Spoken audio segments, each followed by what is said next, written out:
dan ditunjang oleh pengalaman terutama. Itu saya kira sangat bagus sekali kalau dia punya pengalaman. Saya kira begitu.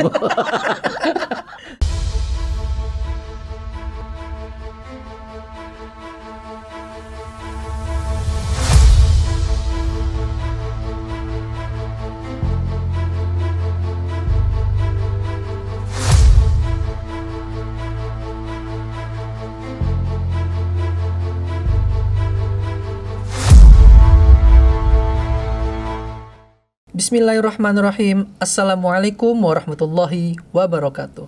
Waalaikumsalam warahmatullahi wabarakatuh. Ya, kembali lagi bersama saya Wendy di channel YouTube Banten Podcast. Teman-teman, yang kita ketahui bahwasanya Banten Podcast memiliki program baru, yang mana program itu adalah Bukan Asal Pemimpin Nuju Banten 2024. Ya, kali ini saya sudah kedatangan tamu yang ketiga. Beliau adalah Pak Haji Zakaria Syafi'i sebagai Sekretaris Muhammadiyah Banten. Assalamualaikum Pak Haji. Waalaikumsalam warahmatullahi wabarakatuh. Gimana kabarnya Pak Haji? Alhamdulillah. Alhamdulillah. Baik, sehat. Alhamdulillah sehat. Pak Haji, saya sebelumnya terima kasih sudah mau datang di Banten Podcast nih Pak Haji. Sama-sama. Pak Haji, kalau kita melihat Provinsi Banten, tentunya memiliki pemimpin Pak Haji. Ya. Yang ingin saya tanyakan pertama adalah mengapa dan bagaimana kita bisa menilai bahwa seseorang ini layak untuk dijadikan pemimpin, Pak Haji? Ya, pertama yang layak dijadikan pemimpin itu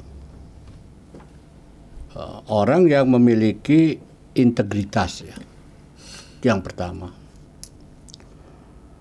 Yang kedua, pemimpin ini orang yang memiliki kepribadian yang kuat. Ya. Ya. Kemudian memiliki sifat amanah, sifat jujur. Kemudian juga punya karakter, berakhlakul karimah. Ya. Jadi selalu menghargai, ya. Dan memberikan apresiasi, ya, kepada semua kelompok manusia yang memiliki prestasi. Gitu.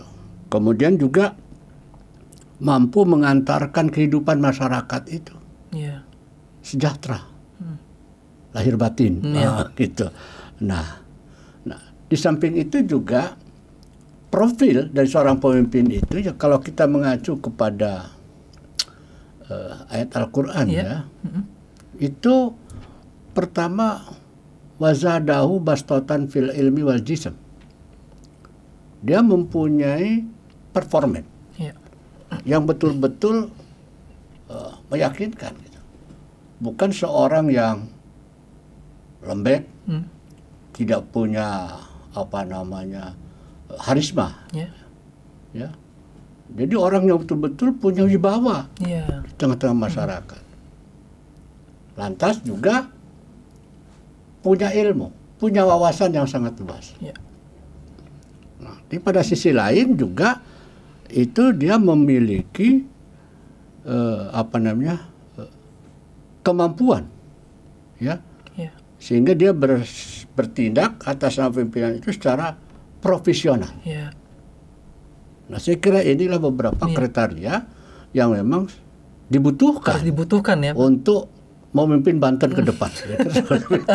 Luar biasa. Tapi yang ingin saya tanyakan lagi Pak Haji, bahwasanya pemimpin harus bisa mensejahterakan rakyatnya. Apakah sekarang rakyat di Banten sudah sejahtera menurut Pak Haji? Ya, saya kira memang ukuran sejahtera ini ya susah juga, ya. Gitu. Tapi ada sebenarnya yang harus dilakukan oleh pemerintah terkait dengan regulasi, yaitu kebijakan-kebijakan yang dapat mengantarkan kepada kehidupan yang berkelayakan, gitu. Walaupun sebenarnya kalau kita mengacu pada dari Al-Quran, rezeki Tuhan itu diberikan ya satu sama lain berbeda. Tapi setidak-tidaknya aspek-aspek pengurangan terhadap kemiskinan itu harus dihindari. Ya. Kita harus berorientasi kepada bagaimana pemimpin ini bisa untuk meningkatkan taraf hidup, Ya. kesejahteraan masyarakat Ya. tadi. Nah, Pak Haji, menarik nih. Kalau kita melihat politik, ada nggak sih sebenarnya perbedaan dari segi politik pada zaman Nabi Muhammad sampai saat ini? Ada nggak sih perbedaan, Pak Haji? Ya memang sangat jauh ya. Jauh ya? Karena apa?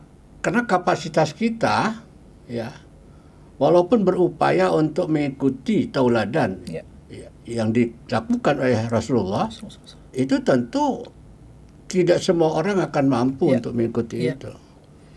Tapi setidak-tidaknya adalah sifat dan karakteristik ya kepemimpinan Rasulullah itu harus dimiliki oleh calon-calon pemimpin. Iya. Gitu. Setidak-tidaknya sifat sidik, amanat, tabligh, fatanah itu kan begitu. Berarti jauh ya Pak Haji ya? Nah, ya. Gitu. Nah Pak Haji, ada beberapa pemimpin di Banten khususnya.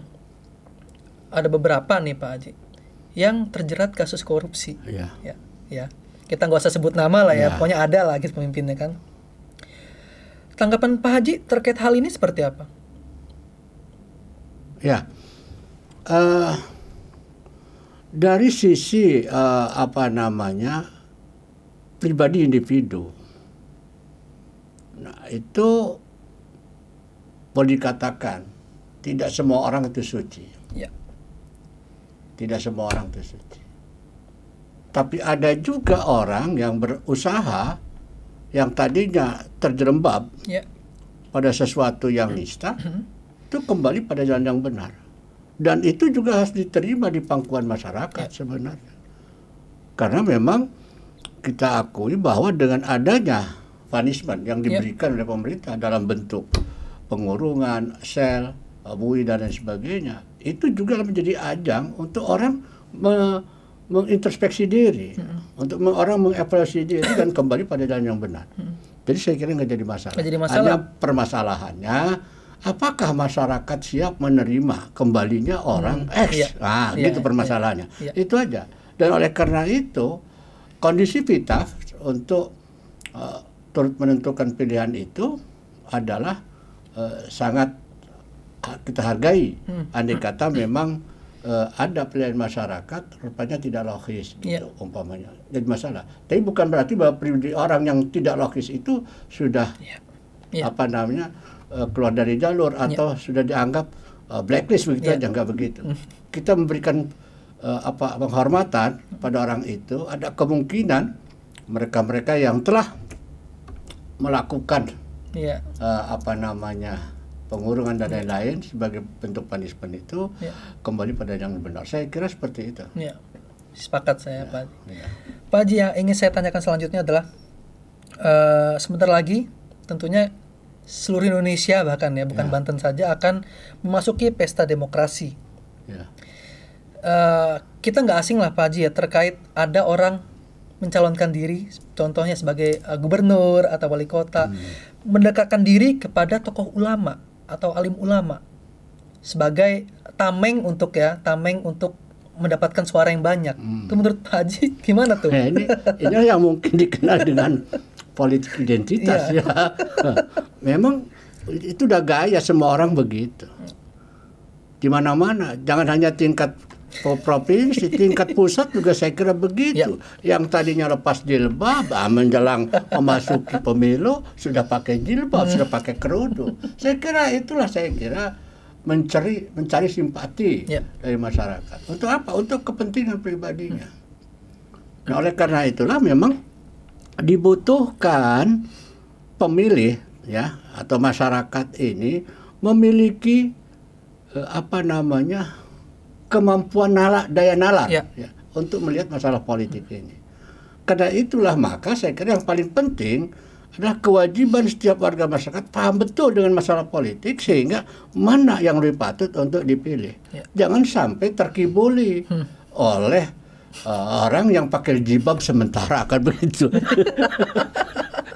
Ya karena emang banyak sekali Pak Haji yang nggak bisa, bukan hal biasa gitu. Pak Haji, kita tim Banten Podcast sudah menyiapkan foto-foto nih, foto-foto yang akan mencalonkan diri atau ada 8 foto pimpinan kabupaten kota di Provinsi Banten. Kalau melihat foto-foto nih Pak Haji, siapa sih sebenarnya yang layak untuk menjadi pemimpin dan wakilnya? Di sini ada Bu Airin, lalu ada Pak Andika, ada Pak Arif, ada Pak Asep Rahmatullah, ada Pak Benyamin Dafni, ada Pak Gembong, ada Pak Heldi, ada Bu Irna, lalu ada Bu Iti, ada Pak Rano Karno, ada Bu Tatu, lalu ada Bu Siti Nur Azizah, ada Pak Syafruddin, Pak Wedin Halim, dan ada Pak Zaki Iskandar. Atau kalau melihat foto-foto tersebut, ada nggak yang layak menjadi pemimpin? Atau Pak Haji punya usulan sendiri nih selain dari ini? Sebenarnya yang punya peran bukan saya untuk menentukan siapa yang layak. Karena sistem yang ngatur. Betul. Ya, yang ngatur ini orang partai. Betul. Gitu. Jadi partai ini cenderungnya kemana gitu. Dari sekian banyak orang itu ada kemungkinan ya itu dipilih oleh partai. Gitu, daripada saya menunjukkan yang baru belum tentu dipilih oleh partai. Kan begitu masalahnya. Iya, partai. Nah, sekarang orang-orang ini semuanya punya kendaraan partai gitu kan. Nah, oleh karena itu mungkin ada pemikiran-pemikiran yang dalam konsep kepemimpinan gitu, itu masih ada paradigma lama ya yang masih dikembangkan. Nah, tapi di Banten sepertinya sudah tidak ada. Apa paradigma lamanya? Paradigma lamanya itu enggak pantas wanita jadi pemimpin. Nah, itu paradigma lama gitu. Betul, tapi lama ternyata ternyata kan di Banten banyaknya wanita. Nah, yang jadi pemimpin, Pandeglang, Lebak, nah, kemudian Tangsel, ya kan, Kabupaten Serang, ya kan, wanita. Artinya bahwa kapasitas wanita sekarang dalam konsep gender itu sudah tidak ada perbedaan. Sama ya? Sama. Jadi tergantung dari bagaimana seseorang itu memiliki kapasitas untuk memimpin. Saya kira nggak jadi masalah. Jadi masalah. Oleh karena itu bisa jadi wanita pun boleh gitu. Ya, wanita pun boleh. Yang penting memiliki kompetensi dan ditunjang oleh pengalaman terutama. Itu saya kira sangat bagus sekali kalau dia punya pengalaman. Saya kira begitu. Luar biasa nih pendapat Pak Haji. Pak Haji, pertanyaan terakhir buat Pak Haji ini.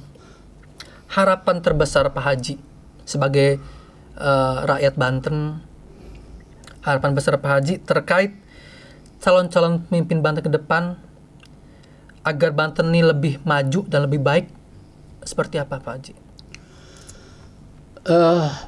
Pertama, pemimpin ke depan itu orientasinya tidak ke sekuler, tapi lebih berpihak kepada nilai-nilai Islami. Terlepas daripada figurnya, apakah laki-laki atau perempuan. Jadi masalah. Tapi orientasinya adalah Islami. Bagaimana Islami itu? Artinya tata nilai Islam itu menjadi tolak ukur untuk membangun peradaban di Banten ini, saya kira. Dan itu ada pada seorang pemimpin. Nah, itu yang pertama. Yang kedua, pemimpin ini sebenarnya saya tidak itu harus mengatakan harus mampu memberikan regulasi ke arah tercapainya kemakmuran masyarakat. Termasuk di situ juga kedamaian masyarakat. Sehingga Banten ini menjadi daerah yang kondusif dan aman. Itu yang kedua. Dan yang ketiga saya kira yang sangat dibutuhkan yang punya wawasan luas ke depan, punya orientasi ke depan. Jadi istilahnya pemimpin baik laki atau perempuan yang paling pokok bagi saya itu visioner. Saya kira begitu. Luar biasa. Ya, untuk calon-calon pemimpin nih Banten tuh ada saran tuh untuk pemimpin ke depan, oke? Teman-teman Banten Podcast, terima kasih sudah selalu menyaksikan tayangan-tayangan yang kami suguhkan. Sampai bertemu lagi di lain kesempatan. Assalamualaikum warahmatullahi wabarakatuh. Waalaikumsalam warahmatullahi Pak Haji, wabarakatuh. terima kasih.